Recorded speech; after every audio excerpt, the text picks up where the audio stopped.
All right, so we draw 3 cards.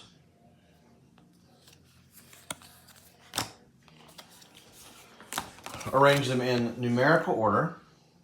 It'll be 3, 17, and 21. Just a second.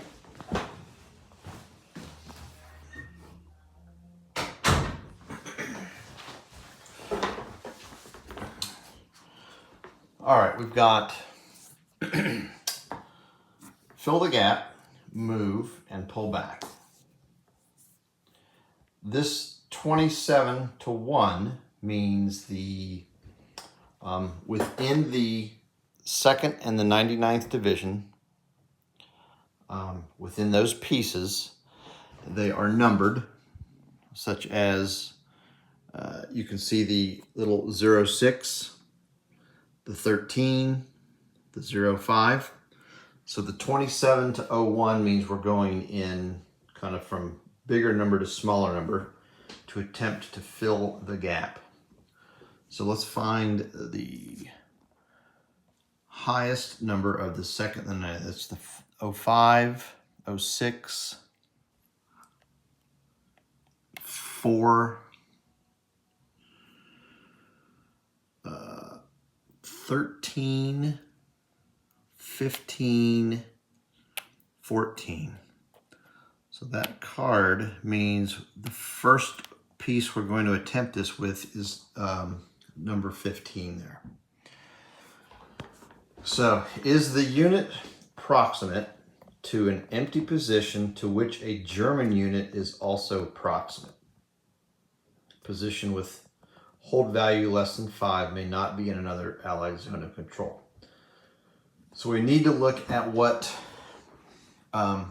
this piece is proximate to, and if a German piece is proximate, meaning can it move? So it cannot be in another Allied zone of control. So that one is out of the question. This spot, so these pieces here, part of the German 5th Army, can still move below this blue line. So this piece could move 1, 2, 3. It could move 1, 2, 3. So these hexes are proximate to German pieces. Now, let me just point out, on any day other than December 16th, these infantry or non-mechanized pieces have a movement allowance of 3. So, that piece could possibly have been eligible to go 1, 2 to move to here. However, it is still December 16th. So the third dot down, Allied non-mechanized units move only 1 hex when moving during an activation. So therefore, none of these pieces in the 2nd or the 99th with their movement allowance of 1 would be able to move to a position that is also proximate to a German piece. So fill the gap basically would not get used. So we move on to the next card, which says move. Now we're going to be going from the lowest numbered to the highest. So 01, or the closest one to 01 in the 2nd and the 99th, which would, that one's 04.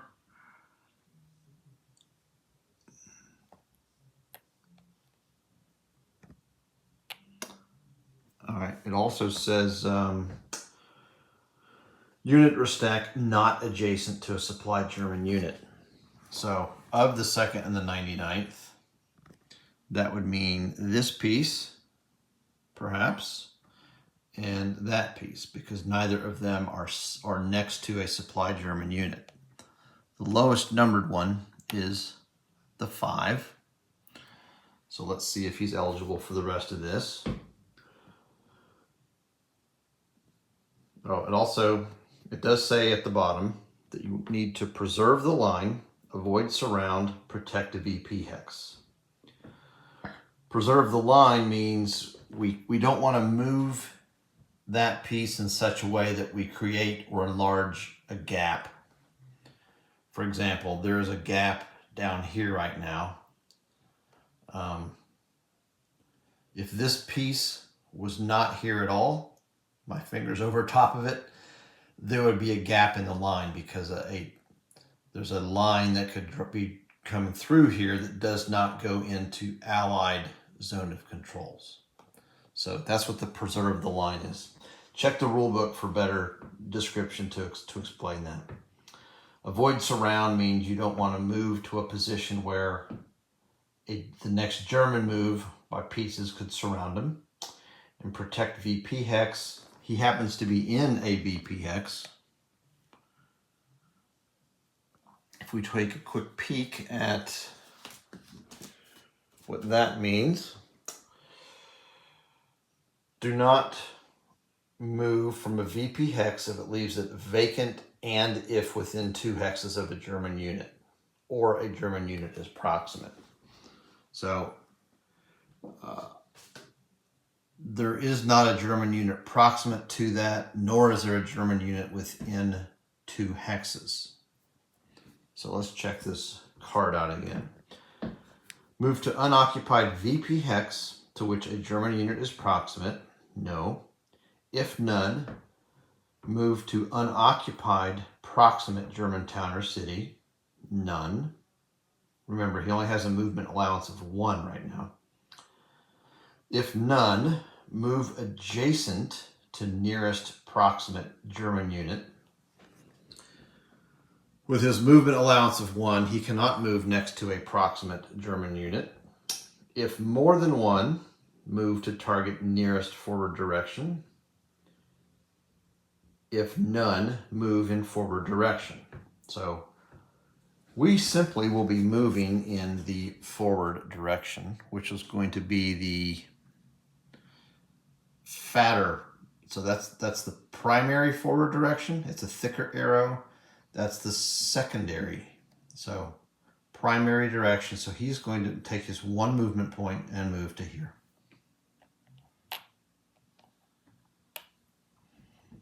Okay. The other eligible piece was that one here, because it's not currently next to an axis piece. So let's go down the card again. Move to unoccupied VP hex, proximate, no. There's no German town or city proximate. If none, move adjacent to nearest proximate German unit. Okay. He could, there's units here, here, here that are all proximate and the same distance away, and this one. So, if more than 1, move to the target nearest to forward direction.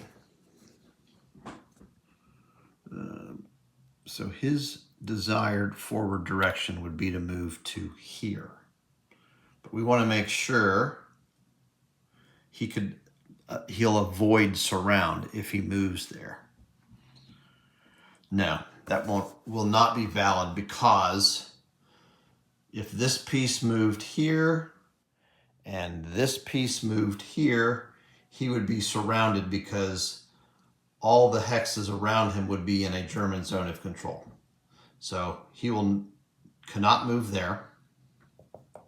So how about the secondary direction, which would be this way.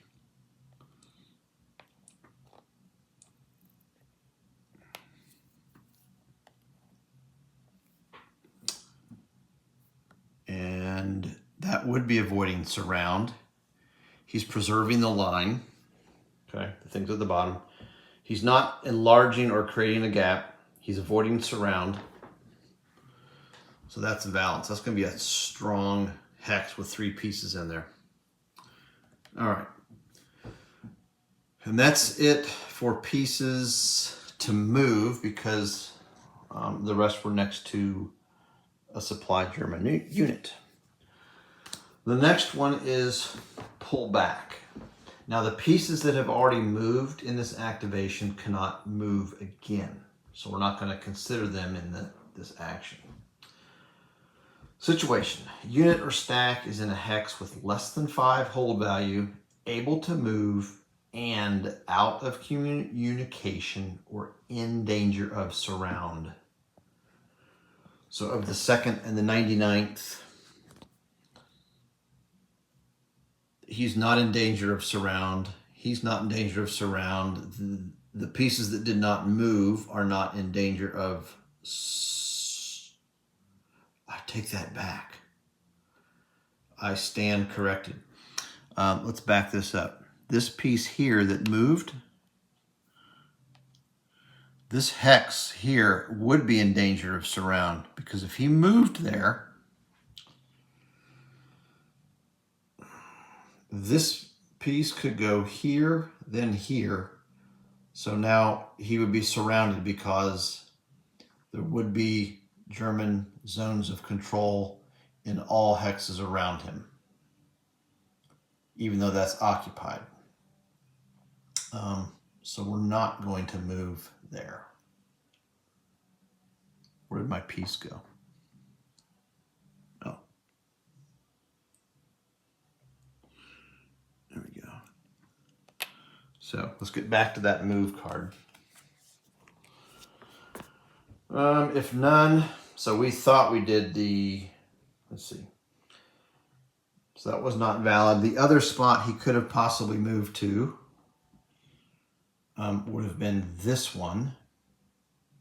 Let's see if he would be surrounded there, or could be surrounded. Yes, because that piece could move here. This piece could move here. So we move him back. Leave him where he was. We put his improved position back on him. And that's it. So the only piece that ended up moving was this one. Went from here to here, which essentially, kind of strengthened their overall line. So now we have the pullback. So do we have any units or stacks in the 2nd or the 99th that are able to move, out of communication, or in danger of surround?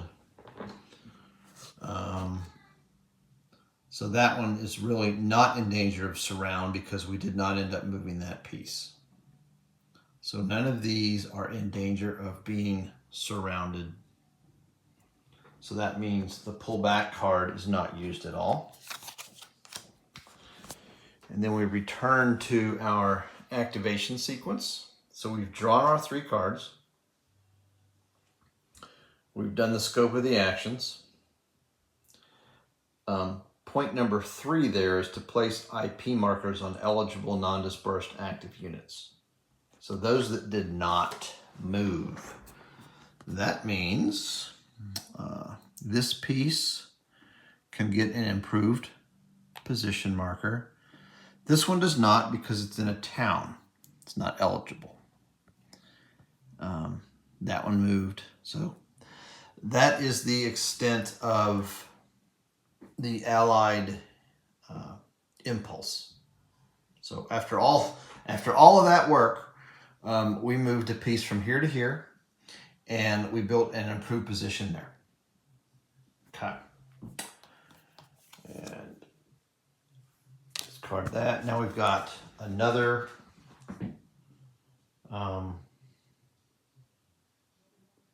German card. We have limited choices. This will be our last impulse. We can deploy 1 1st SS Reserve Unit. We do happen to have one. If you recall, on the day 16 special rules, the first bullet says we cannot use deploy reserves command. That's only in the first impulse. The rest of the day we could go ahead and use that. So that's one option, is to deploy that one unit to the board.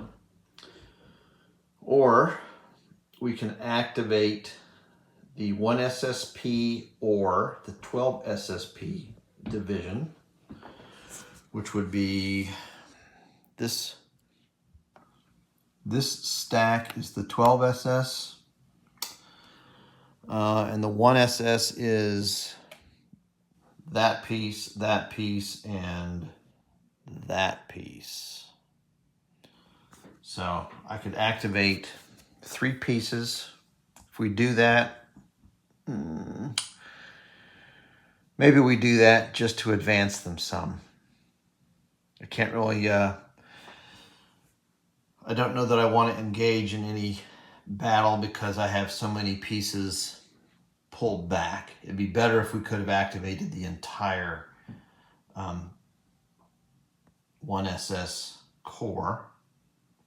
So maybe instead we just activate the 1 SS. If we do the 12 SS, what can we do with that stack? If he moves forward 1, he has to stop because he's next to allies.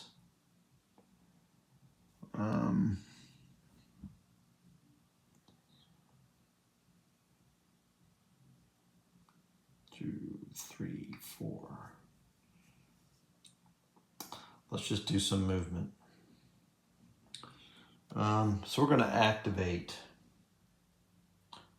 the 1 SS. All right, so this piece, movement of 5, we're going to have issues because of the forest.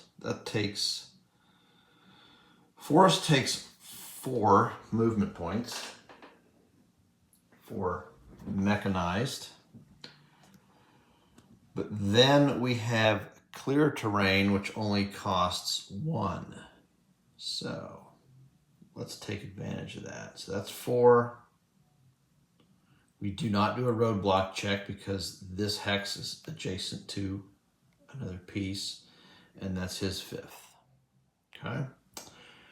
We can move this piece. 1, 2. So I could go. If I moved here, he has to stop. If I move here, that costs 4. And he has to stop unless he moves to here. But I don't want to get him that far out of combat. At least here, he could move here in 1 turn. Or he could move to here in a turn. So we'll just advance him 1. The last piece we have is this one. 1, 2. What's this guy got? Improved. So I could probably pound that hex because I can move pieces here and here now.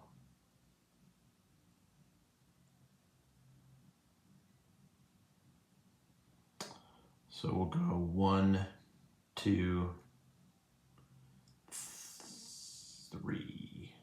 1, 2, 3. Does not do us any good down in here. Yeah, we'll move this piece to there.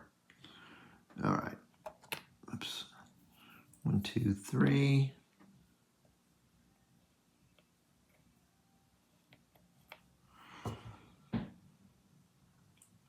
And we're not doing any attacking. Okay, so that's our last German impulse of the day.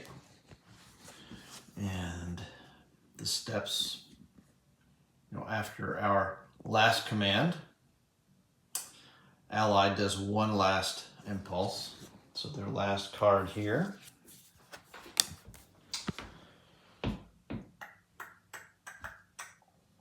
There's nothing special. For deploy reserves, we've got the XVIII. We have an XVIII piece, so we will potentially deploy that if there's a valid position. So the XVIII is from my finger above, so kind of the top half of the map. And I do believe he'll get deployed. So if we go through get the deployment rules out.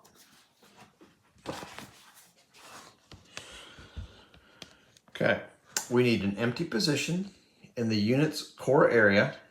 Again, that's going to be from this line up. Able to trace Allied supply. So there's really no supply issues from here west. German unit is proximate, and we want to make sure it's not in danger of surround, not a German-held city, not adjacent to an Allied unit, etc., etc. So we're going to care about the German proximate stuff, which is really going to be what can these pieces get to, because they're the lead. Let's find those little helmets again. Just a second.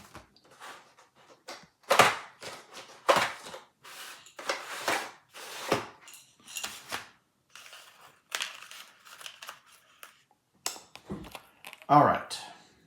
Again, it was this line up. This piece could get here, but it's not eligible because it's next to that. It could get to here. One. Yes, it's in his zone yet. 1, 2, 3, 4. It could get there. It could get there. 1, 2, 3, 4, 5. It could get there. So that.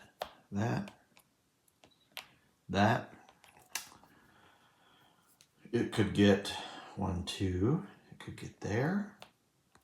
It could get there. And that's this piece.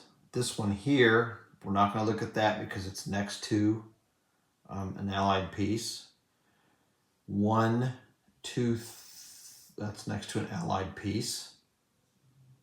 Yeah, he cannot get, those two aren't eligible, even though he's proximate, because they're next to an Allied position. Can he get there? 1, 2, 3, 4, 5. No, 1. He'd have to stop. Now, so these are the positions that we have a German unit proximate to in the deployment area of that piece. So now we need to look at, if there's more than one, are any of those within 3 hexes of a unit in the same division? So his division is the 106th.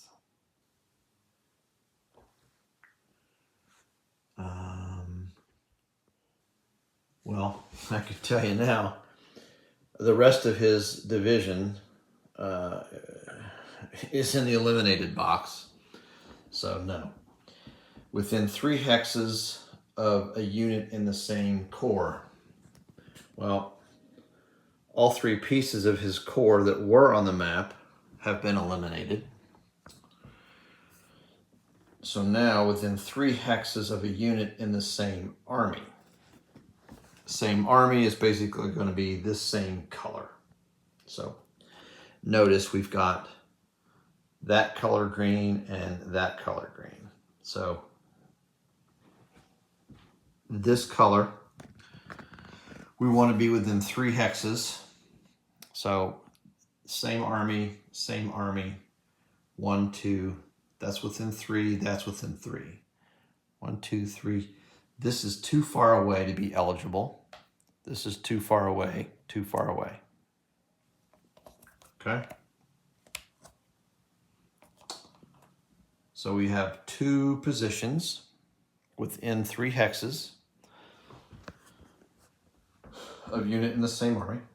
If more than 1 position, we go to the hex with the highest hold value, which is a 3 and a 3, okay?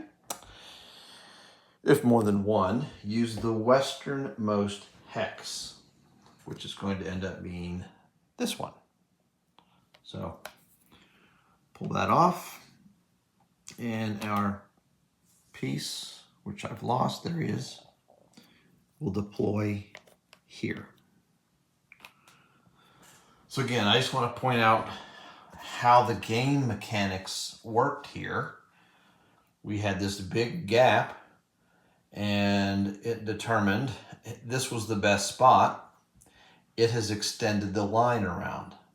So, you know,